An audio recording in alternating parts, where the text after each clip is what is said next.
Hi, പ്രസിദ്ധ Japanese കവി Matsuo ബാഷോയുടെ രണ്ട് haiku poems in Kyoto and the old pond. Friends, take a look at the paragraph questions. Here is question number 1. What is a haiku? എന്താണ് ഈ ഹൈക്കു എന്ന് പറഞ്ഞാൽ? ഇതാണ് ചോദ്യം. ഹൈക്കു is A traditional Japanese poem. ഹൈക്കു എന്ന് പറയുന്നത് ഒരു പരമ്പരാഗത ജാപ്പനീസ് കവിതയാണ്. It consists of 3 short unrhyming lines with 17 syllables.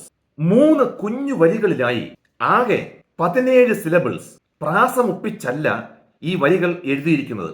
ഇതാണ് ഹൈക്കു.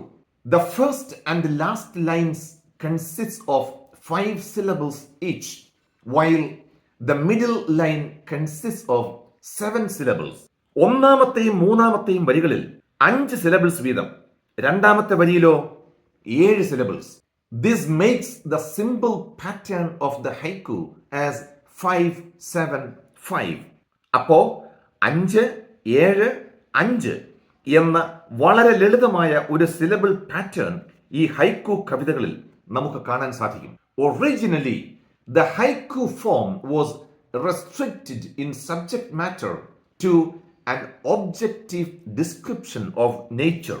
ആദ്യകാലങ്ങളിലൊക്കെ ഈ ഹൈക്കു കവിതകളിൽ പ്രകൃതിയുടെ വസ്തുനിഷ്ഠമായ വിവരണം മാത്രമേ പാടുള്ളൂ എന്നൊക്കെ നിയന്ത്രണങ്ങൾ ഉണ്ടായിരുന്നു.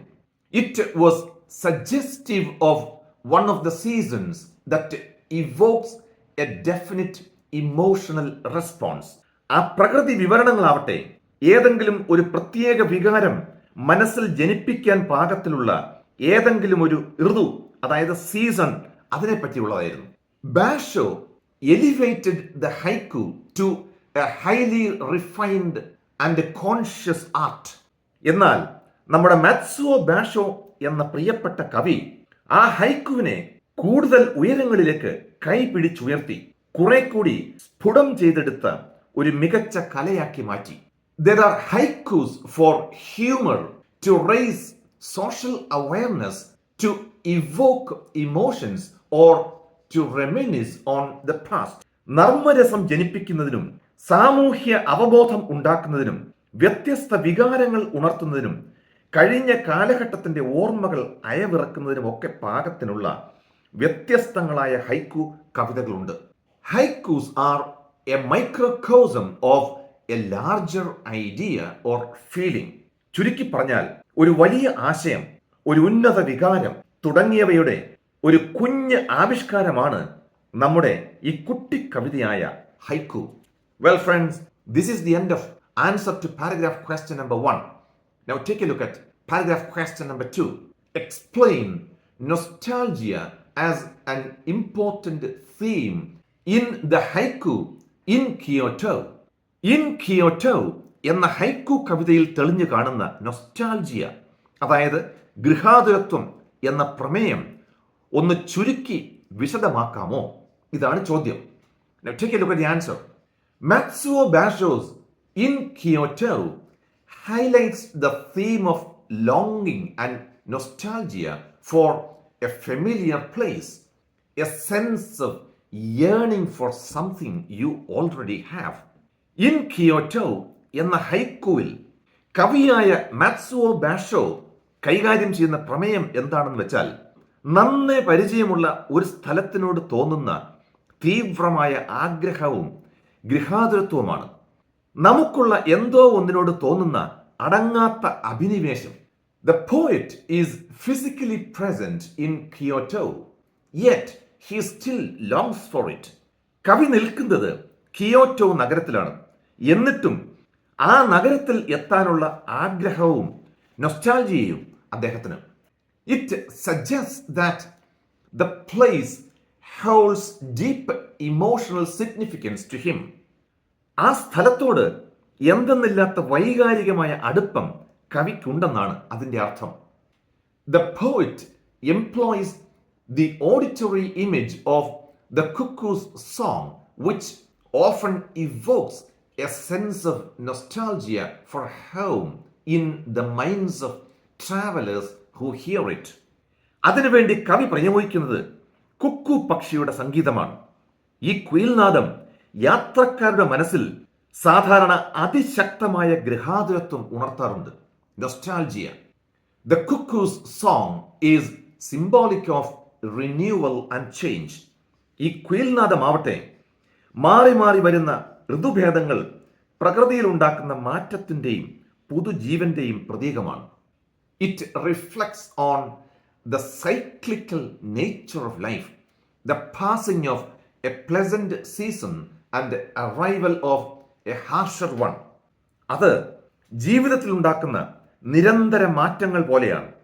സുഖസുന്ദരമായ ഒരു നല്ല വസന്തകാലം മാറി അതികഠിനമായ വേനൽ, ശൈത്യം എന്നീ ഋതുക്കൾ വന്നെത്തുന്നത് പോലെ. Well friends, this is answer to paragraph question number 2. Now take a look at paragraph question number 3, the last paragraph question. How does Basho break away from tradition in the haiku The Old Pond? ബാഷോ എന്ന Japanese കവി the old pond എന്ന കവിതയിൽ പാരമ്പര്യത്തിന് വിരുദ്ധമായ സമീപനം സ്വീകരിക്കുന്നത് ഏത് രീതിയിലാണ് എന്നാണ് ചോദ്യം. Now take a look at the answer. Basho's haiku, The Old Pond, opens with the image of an old pond which represents the continuity or tradition. ഒരു പഴയ കുളത്തിന്റെ ചിത്രത്തോടു കൂടിയാണ് ദി ഓൾഡ് പോണ്ട് എന്ന ബാഷോ ഹൈക്കു തുടങ്ങുന്നത്. ആ കുളം എന്ന് പറയുന്നത് പാരമ്പര്യത്തിന്റെയും തുടർച്ചയുടെയും ഒക്കെ ഒരു ചിഹ്നമാണ്. The frog jumping into the water disrupts the peace of the pond. കുളത്തിലെ വെള്ളത്തിലേക്ക് എടുത്തു ചാടുന്ന തവള ആ കുളത്തിന്റെ ശാന്തത നശിപ്പിക്കുന്നു. അതായത് വെള്ളം തെറിക്കുന്നു, ശബ്ദമുണ്ടാകുന്നു. It indicates a break in traditional in its metaphorical sense and also in Basho's depiction of the frog itself. ആലങ്കാരികമായി പറഞ്ഞാൽ ഇത് ഈ ഹൈക്കു പാരമ്പര്യത്തിൽ നിന്നുള്ള ഒരു വ്യതിചലനമാണ്. ബാഷോ മുൻപൊക്കെ തവളയെയും കുളത്തെയും ഒക്കെ വിവരിച്ചിട്ടുള്ള രീതിയിൽ നിന്നും തികച്ചും വ്യത്യസ്തമാണ് ഈ പറഞ്ഞ കാര്യം. Conventionally, the frogs and their cries are markers of season in haiku. തവളയും അതിന്റെ കരച്ചിലുമൊക്കെ സീസണുകളുമായി ബന്ധപ്പെടുത്തിയാണ് പരമ്പരാഗതമായി ഹൈക്കുവിൽ കണ്ടുവരാറുള്ളത്.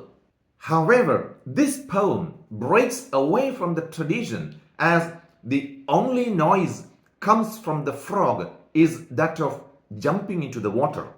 എന്നാൽ ആ പാരമ്പര്യ രീതിയിൽ നിന്ന് വിഭിന്നമായാണ് നമ്മുടെ കവിതയായ ദി ഓൾഡ് പോണ്ടിൽ കാണുന്നത്. ഈ കവിതയിൽ തവളയുടെ കരച്ചിലിന്റെ ശബ്ദമല്ല, നേരെ മറിച്ച് തവള കുളത്തിലെ വെള്ളത്തിലേക്ക് ചാടുമ്പോൾ ഉണ്ടാകുന്ന ശബ്ദത്തെക്കുറിച്ചാണ് കവി സംസാരിക്കുന്നത്. It is the water itself that becomes the source of the sound that disrupts the quiet. അതായത് കുളത്തിന്റെ ശാന്തത നഷ്ടപ്പെടുന്ന ശബ്ദം ഉത്ഭവിക്കുന്നത് ആ കുളത്തിലെ വെള്ളത്തിൽ നിന്ന് തന്നെയാണ് എന്ന് വരുന്നു. Well friends, this is the answer. Thank you for watching. See you soon. Bye bye.